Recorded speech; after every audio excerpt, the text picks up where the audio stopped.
الحمد لله رب العالمين، والعاقبة للمتقين، والصلاة والسلام على رسوله الكريم.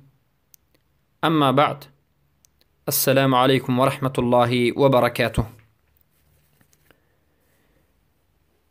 بإذن الله سبحانه وتعالى این حلقه 35 از آموزش کلمة التوحید، کلمة الطیبه، لا اله الا الله محمد رسول الله، که معنیش نیست معبود برحق بجز الله و محمد صلی الله علیه و سلم رسول الله هستند می باشد.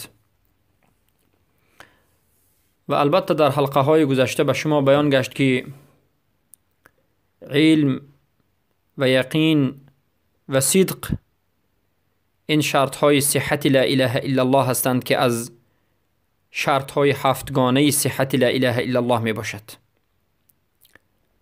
و البته مسائل چند از صدق به شما بیان گشت و دلیل ها از قرآن هم به شما بیان گشت که صدق در حقیقت شرط صحت لا اله الا الله است. ان شاء الله در این حلقه به شما دلیل ها را از سنت رسول اکرم صلی الله علیه و سلم صادق المصدوق به شما ذکر خواهیم کرد که از نظر سنت هم صدق این شرط صحت لا اله الا الله است. از معاذ بن جبل رضی الله عنه روایت است که عن النبي صلی الله علیه و سلم انه قال: ما من احد يشهد ان لا اله الا الله وان محمد رسول الله عبده ورسوله صدقا من قلبه الا حرمه الله على النار. رواه البخاري ومسلم. قال الحافظ: صادقا احترازا من شهادة المنافق. از معاذ بن جبل رضی الله عنه روایت است که رسول اکرم صلی الله علیه و سلم گفتند: یگان نفر یا که هر نفری که شهادت می دهد که نیست معبودی بر حق بجز الله، یعنی لا اله الا الله، و این چنین می گوید که البته محمد بنده و رسول الله است و همین گفته اش را صدقا از قلبش می گوید، الله برای این انسان آتش سوزان جهنم و نار را، یعنی جهنم و نار هر دو شکل، جهنم و البته درد و عذابش را حرام می گرداند. یعنی شرطی از عذاب الله نجات یافتن و از نار و جهنم نجات یافتن و شرط قبول لا اله الا الله محمد عبده و رسوله این صدق است. صدق از قلب، صادقانه از قلب باشد. وقتی که لا اله الا الله به وجود آمد، کسی لا اله الا الله را شهادت داد، محمد رسول الله را شهادت داد، اما صادقانه از قلبش نباشد، این حدیث دلالت می کند که آتش دوزخ بر وی حرام نخواهد شد. همان وقت آتش دوزخ به انسان موحد حرام می گردد که صادق باشد. البته این حدیث بسیار قوی هست، روایت امام بخاری و مسلم است. حافظ ابن حجر الاسقلانی میگن که صادقا، در اینجا رسول اکرم صلی الله علیه و سلم صادقا یا که صدقا که گفته هستند، میگن صادقا احتراز من شهادت المنافق، یعنی از شهادت منافق برای جدا کردن، زیرا که منافق هم لا اله الا الله محمد رسول الله را میگوید، اما قلب منافق این صادقانه نیست، بلکه در قلبش کذب دارد، نفاق دارد. و البته این حدیث 100% به من و شما آشکار و روشن بیان میکند که لا اله الا الله محمد رسول الله که با همراهیش صدق قلبی وجود ندارد قبول نیست. پس صدق این شرط صحت قبول لا اله الا الله است. و البته برای بنده یک موحد و یک مسلمان یک دلیل کافی است، یک حدیث رسول اکرم صلی الله علیه و سلم کافی است. اما ما به شما چندین حدیث ها را ذکر میکنیم تا بدانید که این مسئله در حقیقت واضحانه و به نهایت در حدیث های گوناگون ذکر شده است و بیان شده است. در حدیث دیگری آمده است که این دلیل دوم است. از ابی هریره رضی الله عنه روایت است که میگن عندما سأل الرسول صلى الله عليه وسلم عن أسعد الناس بالشفاعة فقال شفاعتي لمن شهد أن لا إله إلا الله مخلصا وأن محمد رسول الله صلى الله عليه وسلم يصدق لسانه قلبه وقلبه لسانه. البته این حدیثی صحیح است. امام احمد ابن حنبل در مسندشان روایت کردند، در سنن و مسند ذکر شده است. ابو هریره رضی الله عنه میگن که زمانی که رسول اکرم صلی الله علیه و سلم پرسیده شدند که شرفمندترین انسان ها به شفاعت رسول الله، به شفاعت شما ای رسول الله کیست؟ کی به شفاعت شما شرفمند می شود، میسر می شود؟ رسول الله صلی الله علیه و سلم گفتند شفاعت من برای شخصانی است که شهادت می دهند که نیست معبودی بر حق بجز الله و در این شهادتشان مخلص هستند، مخلصانه به قلبشان، و شهادت می دهند که هر آینه محمد صلی الله علیه و سلم رسول الله هستند. زبانشان قلبشان را تصدیق می کند و قلبشان زبانشان را تصدیق می کند. یعنی هر آن چیزی که به زبانشان میگند همین زبانشان تصدیق کننده قلبشان، هر آن چیزی که در قلب دارند و قلبشان تصدیق کننده این گفتهشان است. یعنی زبانشان و قلبشان به هم دیگر راست می آید و صدق است. و البته چه خیلی بیان کردیم روایت احمد بن حنبل است. و این حدیث هم دلالت می کند که صدق این شرط صحت لا اله الا الله است و کسی که شهادت لا اله الا الله محمد رسول الله داشته باشد، نطق کرده باشد، گفته باشد، اما صدق نداشته باشد، شهادتش درست نیست، قبول نیست، صحیح نیست، زیرا که شرط صحتش که صدق است ترک شده است. و وقتی که قبول نشد، درست نشد، صحیح نشد، مسلمان نیست، کافر است. دلیل سوم از ابی بکر رضی الله عنه روایت است که قال رسول الله صلی الله علیه وسلم من قال لا اله الا الله يصدق قلبه لسانه دخل من أي أبواب الجنة الثمانية شاء. رواه الطبراني. امام طبراني روایت میکن. البته حدیث رو هم علما حکمش رو حدیث حسن گفتن، یعنی حدیث صحیح است. ابو بکر رضی الله عنه میگن که رسول اکرم صلی الله علیه و سلم گفتند هر کسی که لا اله الا الله را بگوید و قلبش زبانش را تصدیق بکند، زبانش با زبانش شهادتین را بگوید و به قلبش تصدیق بکند، به جنت داخل می شود. به این درهای هشتگانه جنت به کدامش خواهد به جنت داخل می شود، به کدام در هشتگانه جنت خواهد وارد جنت خواهد شد. البته این حدیث هم دلالت می کند که همان وقت انسان به جنت داخل می شود که صدق در قلبش به این گفته لا اله الا الله وجود داشته باشد. اما اگر صدق وجود نداشته باشد داخل نخواهد شد. معنای مفهوم المخالفه حدیث است. خیلی که در علم اصول فقه مفهوم المخالفه حجت است و معروف است و معتبر است در بین علمای اهل سنت و الجماعت. و حدیث چهارم قال صلى الله عليه وسلم لأبي موسى الأشعري رضي الله عنه أبشروا وبشروا من ورائكم أنه من شهد أن لا إله إلا الله صادقا بها دخل الجنة. رواه احمد. این حدیث هم در مسند احمد روایت است. پیامبر صلی الله علیه و سلم به ابی موسی اشعری رضی الله عنه میگن که بشارت بدهید و خبری خوش را به اون کسانی که از عقب شما می آیند، بعد از شما می آیند، به اینها رسانید.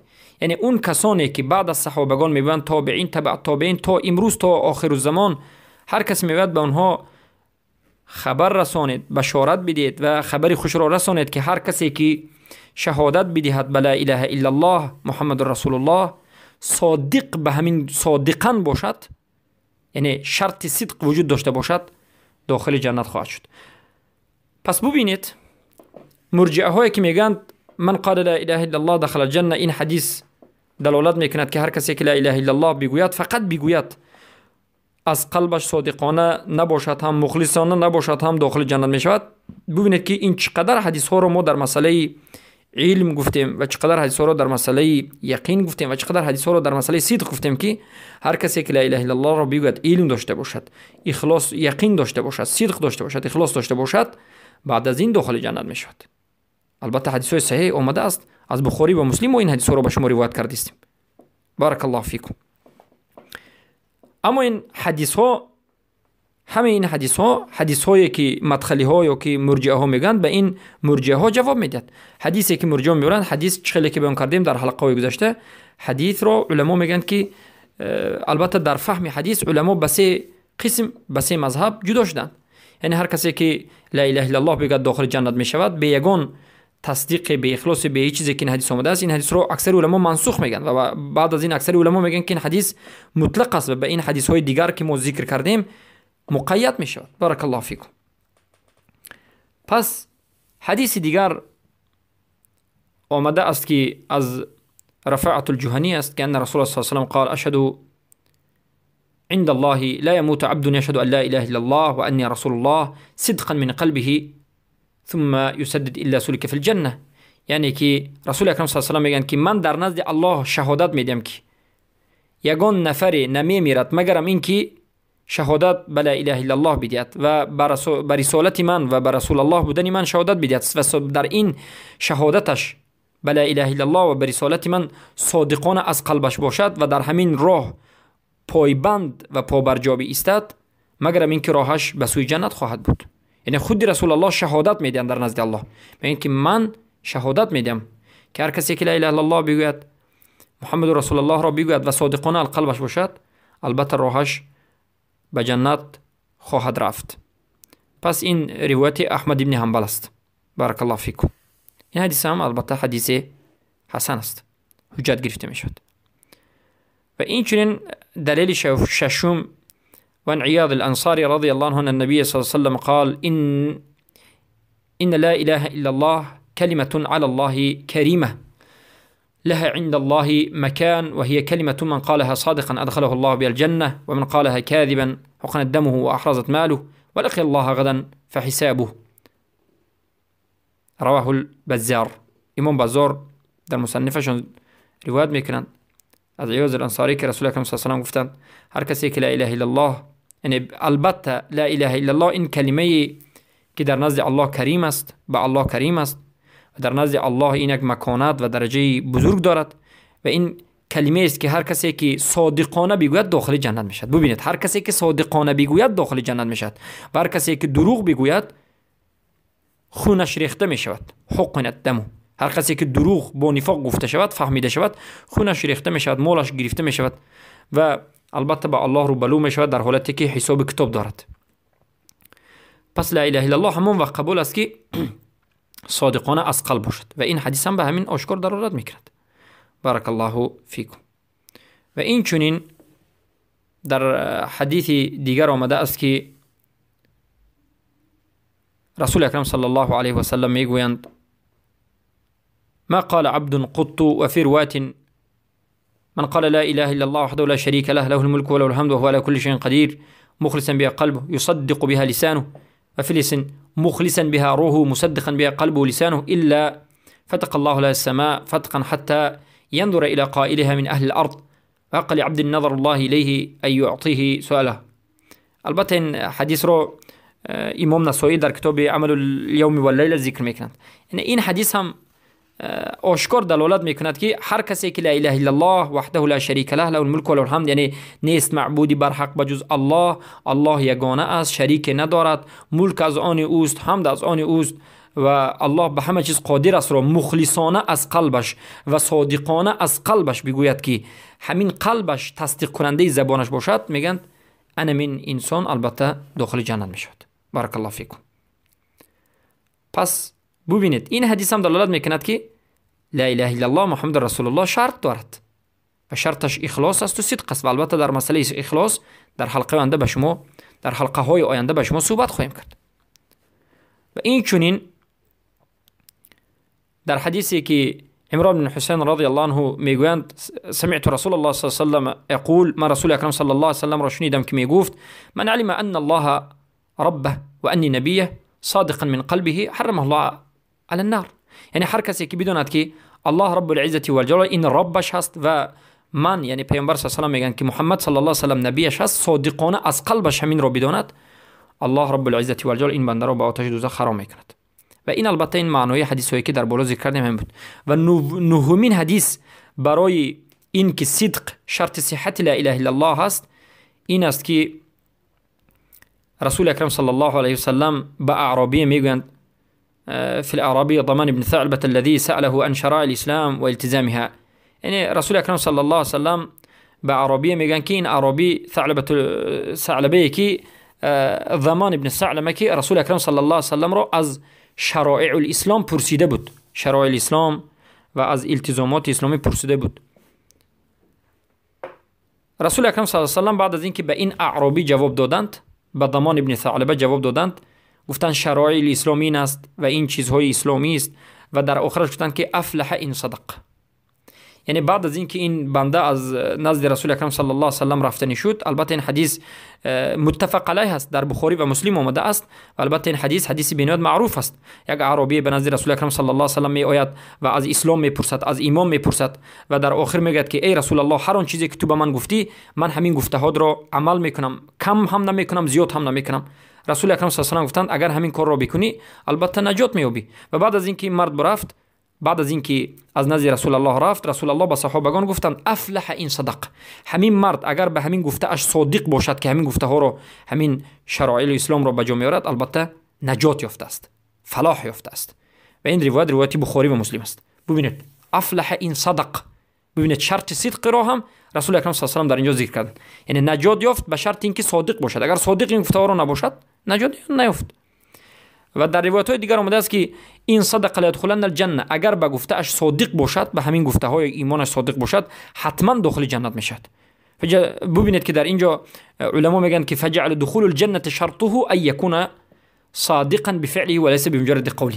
یعنی شرط داخل شدن این مرد را به جنت رسول اکرم صلی الله علیه وسلم صدق نامیدند، صادقانه عمل نمودن را، صادقانه فعل را انجام دادن را، نه به مجرد یک قول. یعنی رسول اکرم صلی الله علیه و به مجرد یک قول این مرد را نجات میابی نگفتند، بلکه گفتند صادقانه عمل را هم انجام میدید. بارک الله فیکم.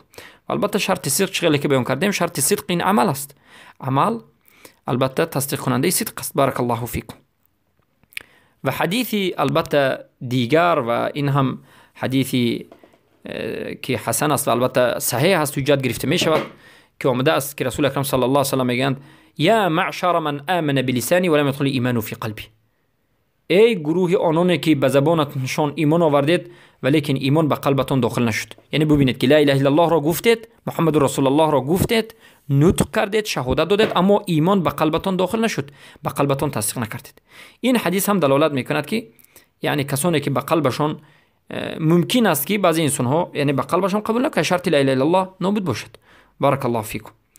و حدیث دیگر آمده است که این حدیث البته حدیث متفق علیه است، بخاری و مسلم این چنین روایت کردند. یعنی متفق علیه حدیثی که بخاری و مسلم روایت کردند. این حدیث 11 در این مسئله دلیل 11 است که رسول اکرم صلی الله علیه و سلم میگویند علیکم بالصدق فان الصدق یهدی الی البر وان البر یهدی الی الجنه وإياكم والكذب فان الكذب یهدی الی الفجور وان الفجور یهدی الی النار.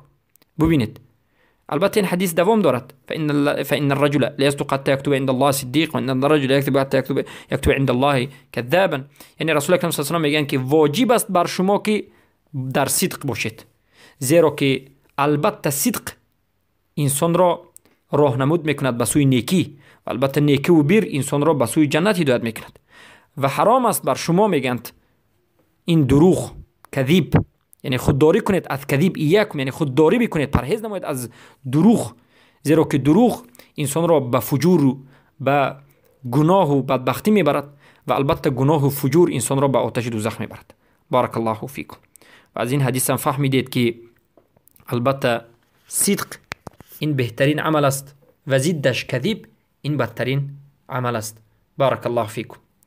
و این 11 حدیث های صحیح بود و این حدیث ها به شما همه اش بیان نمود که صدق این شرط صحت لا اله الا الله است و کسی که صدق ندارد فقط شهادتین را گفته است، کلمت التوحید را به زبان گفته است، اما به قلبش این گفته را تصدیق نکرده است، به عملش تصدیق نکرده است باید بداند که این کلمه توحید تنها یک کلمه نطق شده به انسان کمک نمی رساند، فایده ندارد، قبول نخواهد شد، زیرا همان وقت قبول خواهد شد که با همراهی شهادتین صدق وجود داشته باشد. بارک الله فیکم. به این حدیث های رسول اکرم صلی الله علیه و سلم اهمیت بدهید، درباره هر یک حدیث تأمل بکنید، اندیشه بکنید و حقیقت صحیح درست را دریابید و خود را در این دنیا و آخرت از جمله خوشبختان و سعادتمندان بگردانید. از الله رب العزة والجلال تمنا میکنیم و دعا می نماییم که الله سبحانه و تعالی ما را از جمله صادقان بگرداند و با همراهی صادقین هم نشست و هم نشین شدن را در این دنیا و آخرت نصیب و هم روزی بگرداند. اللهم علمنا مما ينفعنا وانفعنا مما علمتنا انك انت العليم.